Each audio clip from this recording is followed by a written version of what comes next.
Hi வணக்கம் எல்லாருக்கும்.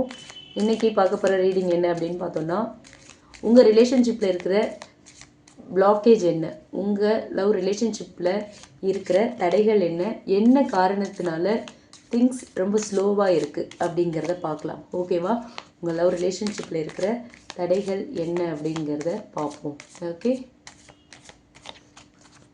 First ஒரு கார்டு ஜம்ப் ஆச்சு. Knight of cups, Ten of Wands, Hermit card,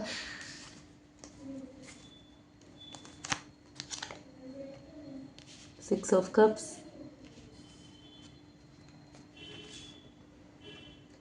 Four of Wands,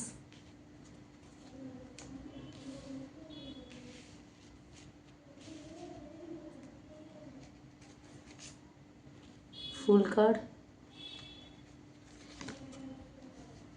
Ace of Swords,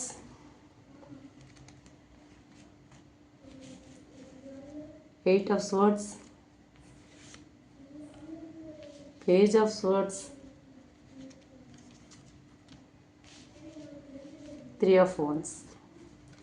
okay, இப்போ இந்த cards வச்சு உங்கள் பர்சனுக்கும் உங்களுக்குமான ரிலேஷன்ஷிப்பில் என்ன தடைகளாக இருக்குது, எதெல்லாம் தடைகளாக இருக்குது, இந்த ரிலேஷன்ஷிப் ரொம்ப ஸ்லோவாகிறதுக்கான திங்ஸ் ஸ்லோவாக மூவ் ஆகிறதுக்கான காரணங்கள் என்ன, உங்கள் ரிலேஷன்ஷிப்பில் இருக்கிற தடைகள் என்ன, பிளாக்கேஜஸ் என்ன அப்படிங்கிறத இப்போ டீட்டெயில்டாக பார்க்கலாம். ஓகே, ஃபர்ஸ்ட் கார்டு பார்த்தோன்னா நைட் ஆஃப் கப்ஸ் வந்திருக்கு. இந்த கார்டு சொல்கிற மெசேஜ் என்ன அப்படின்னு பார்த்தா, ரெண்டு பேருக்குள்ளேயும் அந்த எமோஷன்ஸ் ஃபீலிங்ஸ் இருக்குது, ஆனால் அது ஸ்டேபிளாக டெவலப் ஆகலை அப்படின்னு தெரியுது. ஒருத்தர் ரொம்ப ஒரு கற்பனை உலகத்தில் இருக்கிற மாதிரி ஒரு ஃபேண்டசி வேர்ல்டுலேயே அதிகமாக இருக்க மாதிரியான ஒரு எனர்ஜி இருக்குது. ரியல் கமிட்மெண்ட்டுக்கு வரல அவங்க இன்னும். ஸோ அது மட்டும் தெரியுது. உங்கள் பர்சன், நீங்களோ அல்லது உங்கள் பர்சனோ இன்னும் ரியல் கமிட்மெண்ட்குள்ளே வரல. அது ஒரு தடையாக இருக்க மாதிரி தெரியுது. ஓகேங்களா?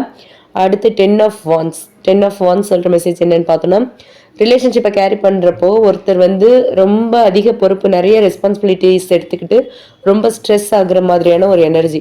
நீங்களோ அல்லது பர்சனோ நிறைய பொறுப்பு எடுத்துக்கிட்டு ரொம்ப அதாலேயே ஸ்ட்ரெஸ் ஆகிட்டுருக்கீங்க. ஓகேங்களா? அதே ஒர்க்காக இருக்கட்டும், இல்லை ஃபேமிலி பேர்டனாக இருக்கட்டும், ஏதோ ஒன்று ஒரு ஃபுல் அட்டென்ஷனும் இந்த ரிலேஷன்ஷிப்பில் தர முடியாமல் இருக்குது. சரியா?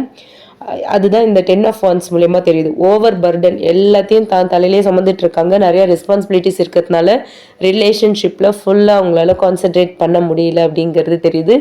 இதுவும் உங்கள் ரிலேஷன்ஷிப்பில் ஒரு தடையாக இருக்குது. அடுத்து பார்த்தோன்னா hermit card. So hermit card சொல்கிற மெசேஜ் என்ன அப்படின்னு பார்த்தோன்னா, தனிமையை தேடுற ஒரு எனர்ஜி தான் ஹெர்மிட் கார்டு. ஓகேவா? ஒருத்தர் ஒரு தன்னுடைய உண்மையான ஃபீலிங்ஸை ப்ராசஸ் பண்ண டைம் எடுத்துகிட்டு இருக்காங்க, வெளிப்படுத்தலை. இதுவே ஒரு டிஸ்டன்ஸை க்ரியேட் பண்ணுது. தன்னோட ஃபீலிங்ஸை உண்மையான ஃபீலிங்ஸை எக்ஸ்ப்ரெஸ் பண்ணவே இல்லை, வெளிக்காட்டாமலே வச்சுருக்காங்க. அதனாலேயே உங்கள் ரெண்டு பேருக்குள்ளே இவங்க உண்மையாகவே நம்ம கூட அஃபெக்ஷனாக இருக்காங்களா, நம்ம மேலே லவ் இருக்கா அப்படின்ற டவுட்ஸ் இருக்குது. அதுவே உங்கள் ரெண்டு பேருக்கு இடையிலையும் ஒரு விரிசலை உருவாக்கியிருக்கு, ஒரு டிஸ்டன்ஸ் வந்திருக்கு. முழுசாக ரெண்டு பேருமே ஒருத்தருக்கு ஒருத்தர் அவங்களோட ஃபீலிங்ஸை ஷேர் பண்ணிக்கல, வெளிப்படுத்தலை, பரஸ்பர புரிதல் இல்லாத மாதிரியான ஒரு எனர்ஜி இருக்குது. ஓகேங்களா? அடுத்து பார்த்தோன்னா சிக்ஸ் ஆஃப் கப்ஸ். இந்த கார்டு மூலயமா என்ன தெரியுது அப்படின்னா, past memories. Okay, ex relationship. இந்த கார்டு எப்போவுமே நாஸ்டால்ஜியா ஃபீல் கொடுக்கறது.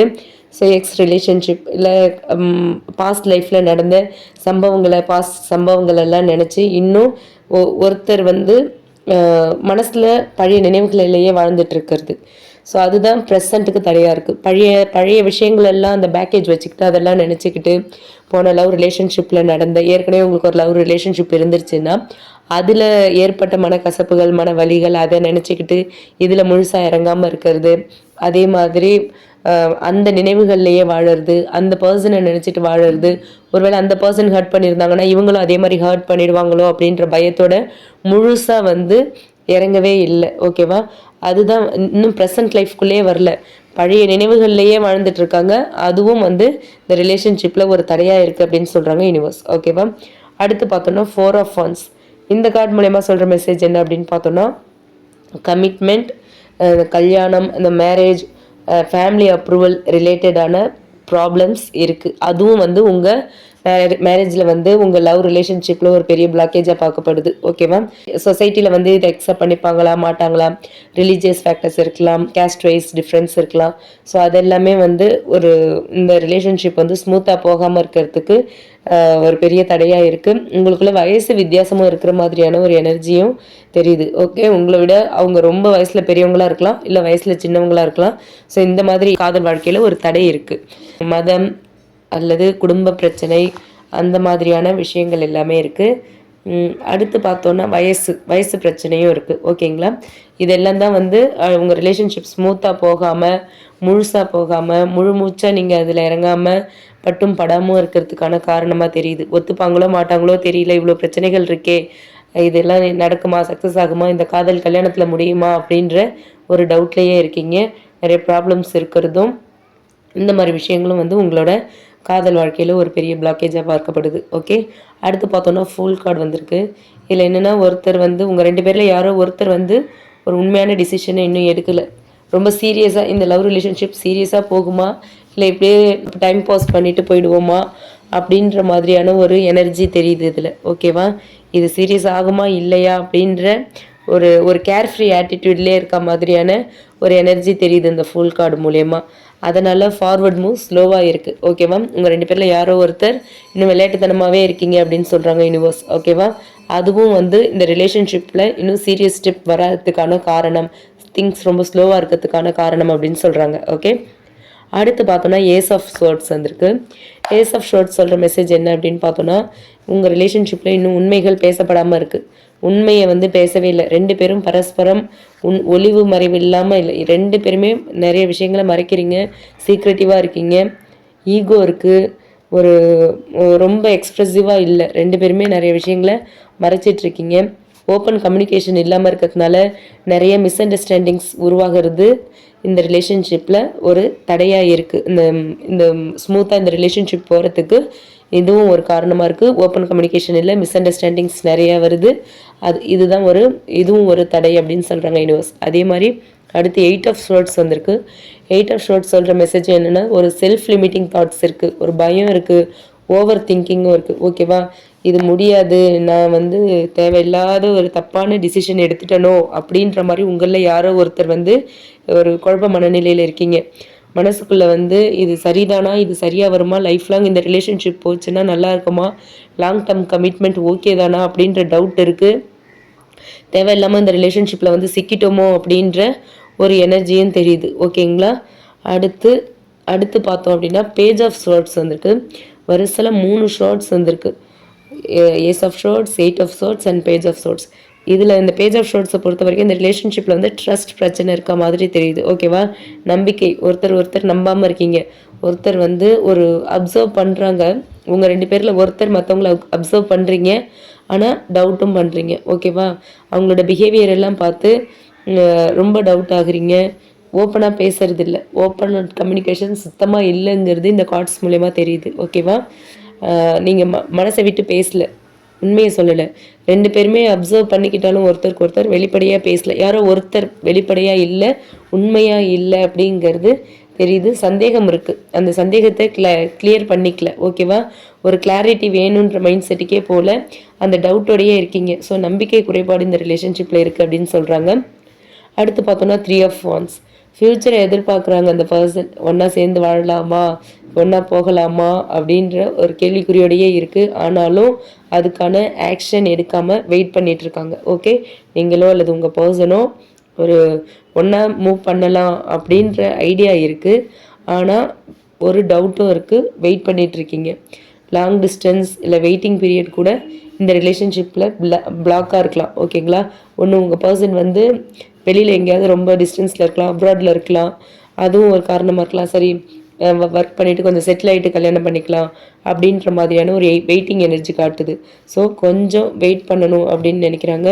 வெயிட்டிங் பீரியட், ஏதோ ஒரு செப்பரேஷன் வந்து நீங்கள் 2 பேருமே பிரிஞ்சு இருக்கலாம், அந்த மாதிரியான ஒரு பீரியடாக இருக்குது. அப்படி இல்லைன்னா உங்கள் பர்சனோ அல்லது நீங்களோ வந்து ஒரு லாங் டிஸ்டன்ஸ் ரிலேஷன்ஷிப்பில் இருக்கலாம். ஒர்க் விஷயமாவோ இல்லை தூரத்தில் ஒன்றா இல்லாமல் தூரமாக இருக்கீங்க, கொஞ்சம் நாளைக்கு அப்புறம் கல்யாணம் பண்ணிக்கலாம், மேரேஜுக்குள்ளே போகலாம் அப்படின்ற மாதிரியான ஒரு எனர்ஜியும் காட்டுது. ஓகேங்களா? ஸோ ஓவரால் இந்த கார்ட்ஸ் சொல்கிற மெசேஜஸ் என்ன அப்படின்னு பார்த்தோன்னா, உண்மையான கம்யூனிகேஷன் இல்லாமல் இருக்கிறது, அதாவது ஏஸ் ஆஃப் ஷோர்ட்ஸும் பேஜ் ஆஃப் ஷோர்ட்ஸும் சொல்கிறது வந்து உங்களுக்குள்ள ஒரு உண்மையான கம்யூனிகேஷன் இல்லை அப்படிங்கிறது. அது வந்து உங்கள் ரிலேஷன்ஷிப்பில் ஒரு தடையாக இருக்குதுன்னு சொல்கிறாங்க. அடுத்து பாஸ்ட் பேக்கேஜ் நிறைய வச்சுருக்கீங்க, பழைய நினைவுகள் நிறையா இருக்குது, அதெல்லாம் விடாமல் இருக்கீங்க. அந்த 6 ஆஃப் கப்ஸ் சொன்ன இல்லையா, நாஸ்டால்ஜியா, அதுவுமே வந்து இந்த ரிலேஷன்ஷிப்பில் வந்து ஒரு பெரிய தடையாக இருக்குது அப்படின்னு சொல்கிறாங்க. அடுத்து பர்டன் அண்ட் ரெஸ்பான்சிபிலிட்டிஸ் காரணமாகவும் இந்த ரிலேஷன்ஷிப் வந்து இம்பேலன்ஸ்டாக இருக்குது, அது வந்து திங்ஸ் ஸ்லோ ஆகிறதுக்கான ஒரு காரணமாக இருக்குதுன்னு சொல்கிறாங்க யூனிவர்ஸ். ஓகேவா? அதே மாதிரி ஒருத்தர் வந்து டிஸ்டன்ஸ் மெயின்டைன் பண்ணலாம், ரிலேஷன்ஷிப்லேருந்து வித்ட்ரா பண்ணிக்கலாமா, இந்த ரிலேஷன்ஷிப்பை தொடரலாமா வேண்டாமா, இது கல்யாணம் வரைக்கும் போகுமான்னு ஒரு டவுட்டில் இருந்து ஒரு சந்தேகத்திலே இருக்காங்க, கண்டினியூ பண்ணலாமா வேணாமான்னு.